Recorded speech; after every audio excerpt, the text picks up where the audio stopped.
Welcome to Eustis City Hall. This first meeting tonight is a Community Redevelopment Agency meeting.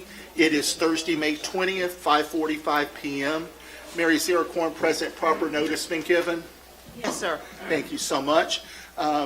Board members, before us we have the approval of minutes from our March 19th, 2020 Community Redevelopment Agency meeting, January the 7th, 2021 Community Redevelopment Agency meeting, and February the 4th, 2021 Community Redevelopment Agency meeting. What's the will of our committee? I move for approval of all three. Thank you. I second. Thank you so much. Any discussion?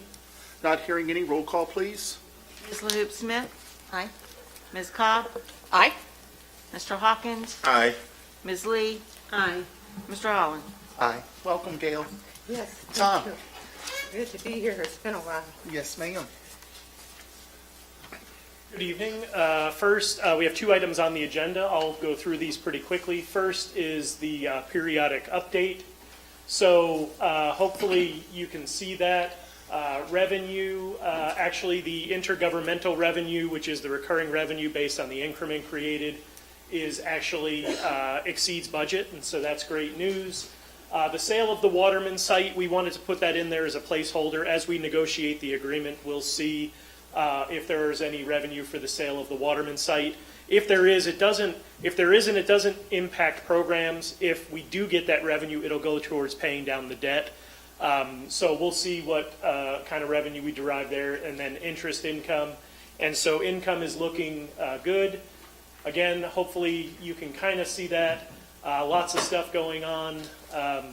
We have expenses obviously are well below budget and also well below revenue, so we're in good shape.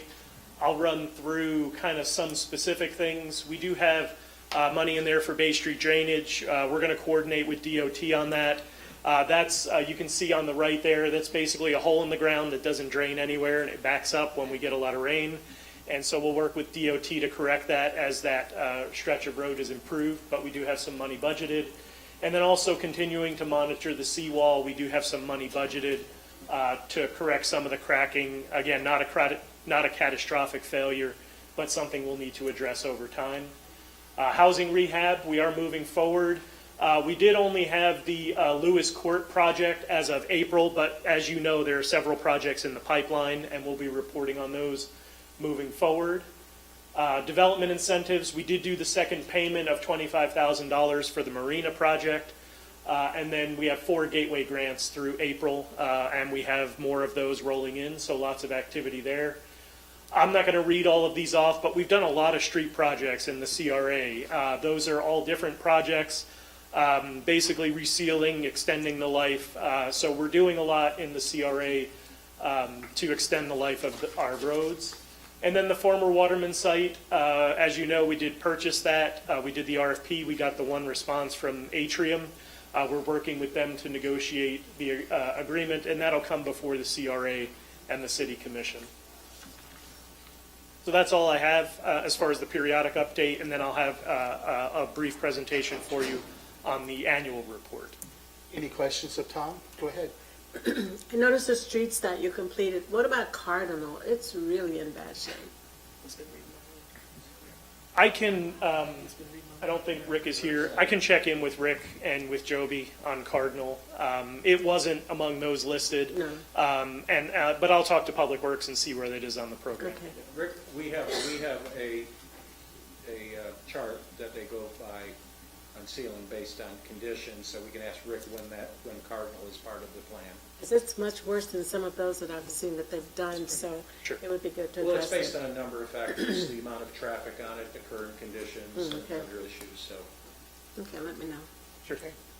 Anybody else have questions on this part? I don't have a question. I just want to say thank you very much for continuing the Gateway program. We're getting a lot of activity, and I know everyone was involved to some extent Yeah. in helping to get the word out, and we're getting a lot of activity. Yeah, So, I handed out applications yesterday, so when people, they're thank you. They're very excited. Yep. We appreciate it. Thank you. All right, Tom, let's move down to annual report. All right, this will also be pretty brief. So you have a copy of the annual report. We emailed it to you at the end of March, which is required by statute, but then you should have gotten it also as part of your packet. So fiscal year revenue Revenue again exceeds expenses. We did have the sale of land on Lakeshore Drive across from Sharps Park and the marina.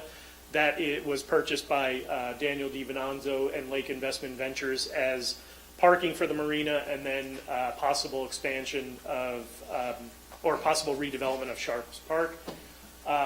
We did, the loan proceeds balance out. We borrowed $3 million, then we paid $3 million for the property. But again, revenue was good and exceeded budget. And then expenses, I'm not going to go through these individually, but again, expenses were below budget and also below revenue, so that's good. Here are some of the projects that were completed. Again, we did a number of streets.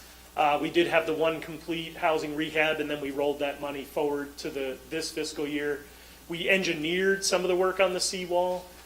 Farron Park upgrades, the CRA paid for the little bit of Magnolia that needed to be streetscaped heading into Farron Park, and then Farron Park Drive. And so that was the CRA's portion of the project, was the streetscaping.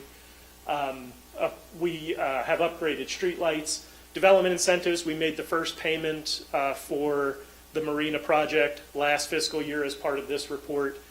We also did some reduced permit fees to help incentivize development. We did the former Waterman acquisition, upgraded vehicle charging stations, and did some sidewalk and landscaping upgrades. And so that's all in the annual report. I'd be happy to try to answer any questions you might have. Any questions of Tom? Yes. Going back to the sale of the land on Lake Shore. Yeah. Was that bidded out, or, I mean, how did he That, end so up with that? initially, Daniel DiVinanzo's group, along with the Hughesbows, had a redevelopment agreement with the CRA to redevelop Sharps Park. As part of that redevelopment agreement, the city was going to transfer that land to them as part of the redevelopment agreement Of Sharps Park? of Sharps Park. When the redevelopment didn't happen, Mr. DiVinanzo approached us and said, I would like to buy this property as part of a future Sharps Park project, but also to help with my marina project. And so the city moved forward with a purchase agreement with Daniel. So, did anyone else have the opportunity? It wasn't put out to formal bid. It was based on an offer made by Mr. DiVinanzo that the commission accepted. I have a problem with that from this point going forward. I think it should be put out. Okay. Anyone else? No, Tom? I've always encouraged that also, so I'm Absolutely. in support of it too. Absolutely. Anyone else? I am too. I'm in support of it. All right, thank you, Tom. All right. That concludes this meeting of the Community Redevelopment Agency. We're going to adjourn this meeting and give 2 minutes, and we'll come back with the local planning agency meeting.